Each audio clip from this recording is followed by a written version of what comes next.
Are you having a hard time figuring out what to get Dad for Father's Day? You should check out Row 1 Brand's Vintage Pictorum Gallery. They have America's best sports art. With over 7,200 historic sports prints, you're assured to find something unique for Dad this Father's Day. Instead of a boring old tie, get him a historic baseball photo taken by Henry High Sandham at the historic Polo Grounds Stadium in New York City during the 1894 Temple Cup. Or, if he's an NFL buff, check out the 1963 vintage NFL poster. These are so good looking that you'll be amazed how they turn out. Shop now at sportshistorynetwork.com/row1 and save 15% off your order. This podcast is part of the Sports History Network, your headquarters for the yesteryear of your favorite sport. You can learn more at sportshistorynetwork.com.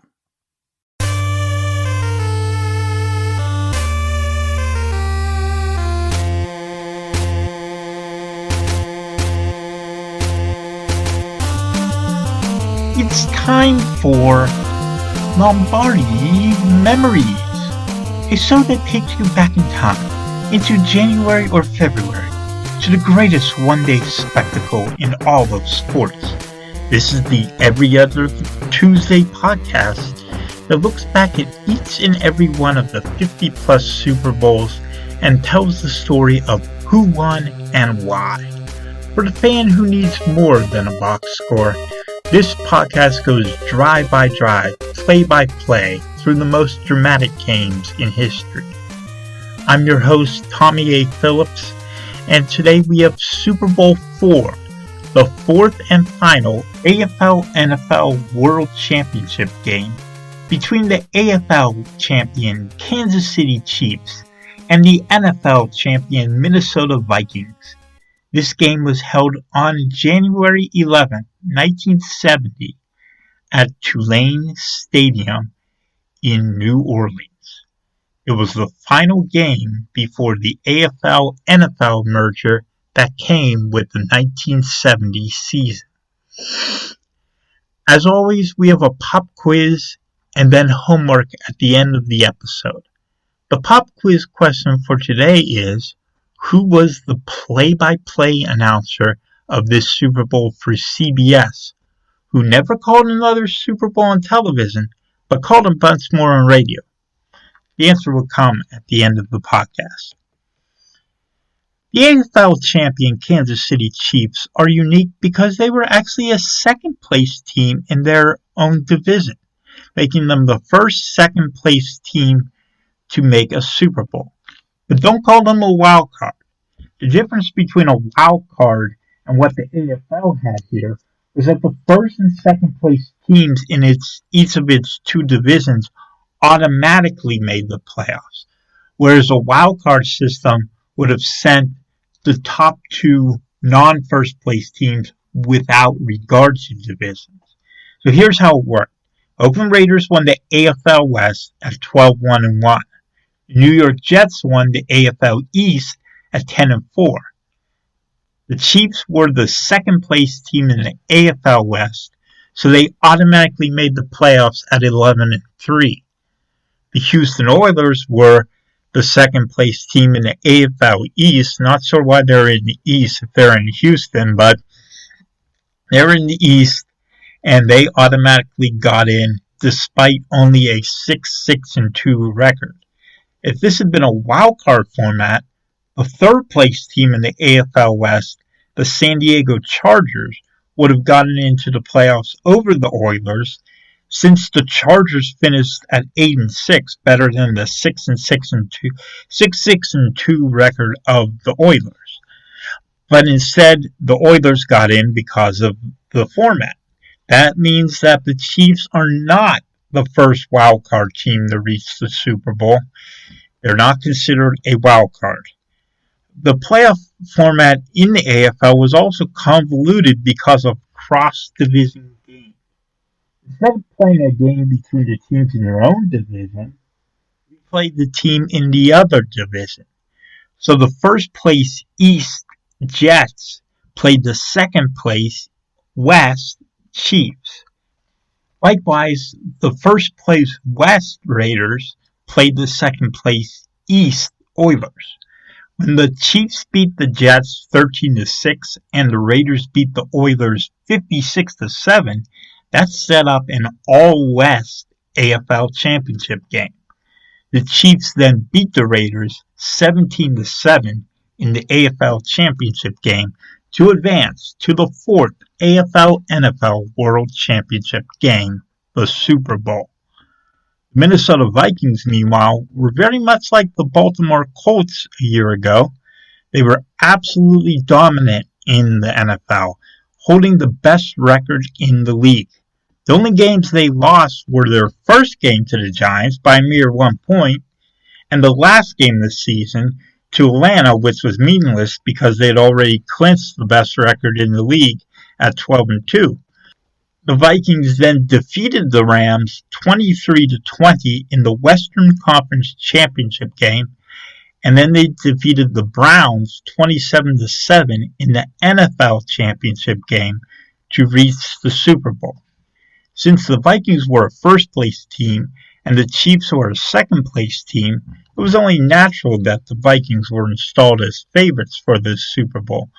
But the spread was ridiculous. The Vikings were 13-point favorites, since the media still believed the NFL was so much better than the AFL and that the Jets' victory last year had just been a fluke. Yet again, the AFL champions came into the Super Bowl with a ton of extra motivation. The Vikings won the coin toss and chose to receive. John Stenerud for the Chiefs kicked it for a touchback. Minnesota running back Dave Osborne took the first carry for 3 yards, then he hauled in quarterback Joe Kapp's first pass for 10 yards. 2 plays later, Kapp fired to tight end John Beasley for a first down at the Kansas City 39. However, the Vikings could only gain 1 yard from there. They could have tried a long field goal since the goalposts were still on the goal line at that time, but instead they chose the punt. Punter Bob Lee kicked it out of bounds at the Kansas City 17. Running back Robert Holmes carried it 3 yards on Kansas City's first play. Quarterback Len Dawson passed to running back Mike Garrett, and he got a first down at the 36. Facing third down a few plays later, Dawson fired to receiver Frank Pitts to get a first down at the Minnesota 45. Garrett took a carry, and he got to the Vikings 40. Chiefs were stopped on third down when Vikes defensive end Jim Marshall knocked down a pass. Kansas City head coach Hank Stram then sent out Stenerud to try a 48-yard field goal, which would be the longest in Super Bowl history at the time, and he made it, and the Chiefs went up 3-0. The Vikings went 3-and-out after Chiefs defensive linemen Jerry Mays and Curly Culp converged on a sack of Kapp. The Chiefs got called for roughing the kicker on the punt, so Minnesota kept the ball anyway. But that was okay, because the Chiefs defense forced another 3-and-out. The Vikings had to punt again. This punt went into the end zone for a touchback. Dawson threw the Pitts on first down for 20 yards, then he hit Otis Taylor for 9 more.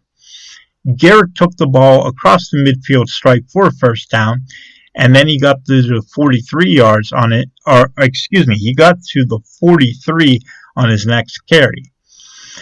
The team switched sides for the second quarter, and then Vikings defensive back Ed Schrockman got called for pass interference.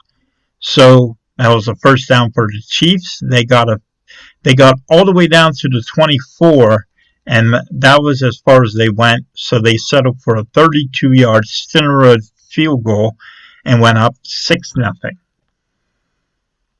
On Minnesota's second play of their next drive, receiver John Henderson caught a pass and immediately fumbled. Chiefs defensive back Johnny Robinson recovered the ball. The Chiefs had it in good field position, but they turned it over only 2 plays later because quarterback Len Dawson threw an interception to defensive back Paul Krause at the Minnesota 7. But the Vikings were backed up big time. They had to go a long way to score, and they didn't go anywhere. They went 3 and out. And then Lee's punt went to Garrett, and he caught it at the Minnesota 44-yard line. So the Chiefs had great field position. Starting there, Pitts took an end around for a first down to the 25. Hayes then carried it a couple more times and got it closer, but the Chiefs couldn't get another first down. It was okay, though, because Stenerud made a 24-yard field goal this time, and the Chiefs went up 9-0. On the ensuing kickoff, Charlie West for the Vikings muffed the return, and Chiefs fell on top of it inside the 20-yard line. Although Marshall made a tackle Dawson for a loss of 7 yards, the Chiefs quickly recovered from that. Hayes took it to the 15, then Dawson found Taylor for a first down at the 5. Otis Taylor made that catch at the 5-yard line, and that set up Garrett, who ran the ball up the middle for a 5-yard touchdown. Stenerud made the extra point, and the Chiefs were now up 16-0. West tried to make up for fumbling on that last possession by returning the kickoff to the 32-yard line. Happ then found Henderson for a first down at the Kansas City 41. But the Minnesota drive short-circuited when Culp and Buck Buchanan converged on another sack. So now the Vikings tried for a new Super Bowl record in field goal length. They were trying a 56-yard field goal, and the kicker was on his own side of the 50-yard line for the first time ever, but kicker Fred Cox's kick came up short. So the Chiefs running back Warren McVay caught the short kick and returned it to the 23-yard line. McVay then carried the ball 3 times in a row for the Chiefs, and he got a first down after the 2-minute warning. Pitts took an end around to the 45 for a first down. The Chiefs got into Minnesota territory at the 49, so the Chiefs called timeout with only 49 seconds left on the clock. But Dawson's third down pass was nearly intercepted by linebacker Wally Hilgenberg, and the Chiefs were forced to punt. The Vikings then ran out the clock in the first half, and the Chiefs took a 16-0 lead into the lock. The Chiefs got the ball to start the second half. They began at their own 15-yard line, and McVay ran for 5 yards on first down. Dawson then threw to Taylor and got a first down from there. Garrett then ran for another 6 yards, and then Dawson threw to him, and he got a first down at the 38. But a failed screen pass and a holding call set back the Chiefs, and they were forced to punt. Minnesota got the ball back at their own 30. The Vikings then put together their only scoring drive of the day. Cap threw to Beasley for a first down past the 40. Osborne then ran for the Vikings' next first down. Running back Bill Brown ran it to the 36, and then he caught a pass for a first down at the 25. Cap threw on the run to Henderson, and he got another first down. Cap would then go to running back Oscar Reed, and he got yet another first down at the 4-yard line. Osborne pounded it in from 4 yards out, and Cox made the extra point, so the Vikings were now down 16-7.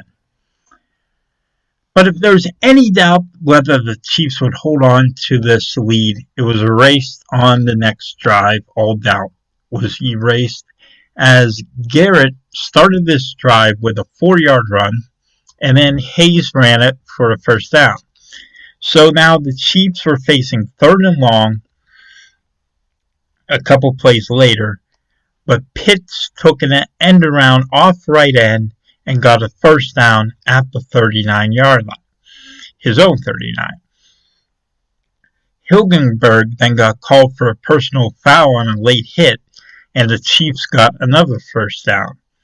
On the very next play, Dawson fired to Taylor, and Taylor escaped from a tackle where defensive back Ursel McBee was trying to bring him down, but Taylor escaped the tackle, and then he sprinted down the rest of the way down the right sideline for a 46-yard touchdown. Chiefs were back up by 16 points after Centered's extra point made it 23-7. The rest of the game was a foregone conclusion. All that happened in the fourth quarter was that the Vikings kept turning the ball over to the Chiefs. Cap threw an interception to linebacker Willie Lanier on the next drive. Chiefs were content to simply run the ball and eat up time. They ran the ball 3 times, then punted it back with 11.5 minutes left. Cap then tried throwing a couple of long passes on the next drive, but neither worked. The first one went incomplete to Henderson, and the second one was intercepted by Johnny Robinson. The Chiefs followed that by simply handing the ball off 3 times in a row to McVay, and then punted it again after eating up more clock. On Minnesota's next drive, Cap got sacked by defensive end Aaron Brown and fumbled. His guard, Jim Ballone, recovered the fumble, so the Vikings kept the ball, but Cap got injured on the play, so he had to come out of the game, and he wouldn't come back. Gary Kozo came in to play quarterback for the rest of the game for the Vikings. But he also threw an interception, this one to defensive back Emmett Thomas. The Chiefs then ran out the rest of the clock. And so after having lost Super Bowl I, the Chiefs have bounced back with this victory in Super Bowl IV. They were world champions. Len Dawson won the Most Valuable Player award for Super Bowl IV. He was the 4th consecutive quarterback to win it to win the Super Bowl MVP. He completed 12 of 17 passes for 142 yards and 1 touchdown. He also threw 1 interception, and he ran the ball 3 times for 11 yards. The numbers really weren't all that impressive, and if I were to give out a Most Valuable Player to someone else, I would have given it to receiver Otis Taylor. He caught 6 balls for 81 yards and that 46-yard touchdown, making the biggest play of the day. You could also make an argument that the entire defense deserved the MVP award, but since I can't give it to an entire unit, I'll give it to Taylor. Who is the least valuable player? The player who gets the blame for the loss. That I have to give the Vikings returner. That award I have to give to Vikings returner Charlie West. He fumbled away a kickoff return with his team down 9-0, and the Chiefs recovered and scored a touchdown several plays later to make it 16-0. After that, there was no coming back for Minnesota. Sorry, Charlie, but I have to give this award to you. The most valuable player for the losing team, who was it? I'm going with linebacker Wally Hilgenberg. He came up with 9 tackles for the Vikings and made a couple of other nice plays. He broke up a pass which he nearly intercepted. Yes, he got called for a late hit, but he had a nice game and a losing effort for Minnesota. The biggest play of the game was obvious, Taylor's 46-yard touchdown catch. He gets tackled right away. Maybe the Chiefs don't pull away like they did. Maybe they settle for a field goal and only go up 19-7. But he broke that tackle attempt by McBee and went all the way for a touchdown, and that made it 23-7, and that turned out the lights on the Vikings. Now, what was the biggest play of the game that no one remembers? It came 2 plays before that one, because receiver Frank Pitts took an end around on 3rd and long and picked up a first down around right end. It was a real gamble by their head coach, Hank Stram, to call an end around play in that situation. If it doesn't work, then the Chiefs have to punt. Instead, He got the first down on the play, setting up Dawson's game-sealing pass to Taylor just 2 plays later. Who is the best player in this game that you've never heard of? How about Chiefs punter Gerald Wilson? He kicked it 4 times for 194 yards, making it a 48.5-yard punting average. His longest punt went 59 yards. Compare that to his counterpart from Minnesota, Bob Lee, who only averaged 37 yards per punt and whose longest punt only went 50 yards. Wilson played a big role in helping pin down the Vikings. Finally, I'm giving you some homework. Well, before I do that, I got to answer the pop quiz of the day, because who was the play-by-play announcer of this game who never called another one on television, but he did call a bunch on radio? That would be Jack Buck. Jack Buck, the father of Joe Buck, and he called Super Bowl IV for CBS, and he would later call a bunch of Super Bowls for CBS radio. This was the only time he did it on television. Now, notably, his color commentator was Pat Summerall, and of course, Pat Summerall called a whole bunch of Super Bowls as a play-by-play announcer over the years. Now, in fact, the only reason we have a copy of the Super Bowl IV broadcast is because Canada, the CBC, kept the recorded version of this game in black and white. And the thing is that CBS taped over the Super Bowl. They thought no one would ever care to see it again. Well, the CBC kept that broadcast, and because of that, we can be thankful to Canada that we can still see a copy of Super Bowl IV. Otherwise, it would have been lost to posterity. Now, I'm going to give you some homework. The book you ought to pick up about Super Bowl IV is the definitive book on this game. It's called 69 Chiefs, A Team, a Season, and the Birth of Modern Kansas City by Michael McCambridge. It goes game by game through the 1969 Chiefs season and tells you absolutely everything you'd ever want to know about this team, this season, and this game. This is a must-have for learning about Super Bowl IV. In 2 weeks, we will have our next podcast, and we will have the first Super Bowl game of the new era of NFL, Super Bowl V. The AFL and the NFL have merged, and now it's AFC versus NFC. The AFC's Baltimore Colts, who failed so miserably in the Super Bowl we talked about last time, take on the NFC's Dallas Cowboys, nicknamed next year's champions, and quite literally. Until then, this is Tommy A. Phillips signing off. So long.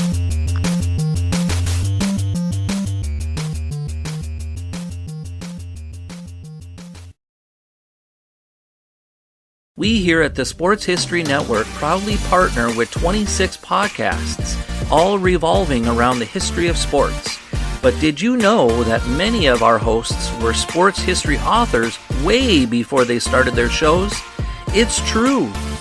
We've got Joe Ziemba, host of When Football Was Football, Joe Zagurski, host of Pro Football in the 1970s, Mark Morthier, host of Yesterday Sports, Tommy Phillips, host of Lombardi Memories, and Scott Adamson, co-host of From the 55-Yard Line.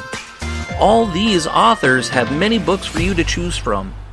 To check them out, go to our website at sportshistorynetwork.com/sportshistorybooks.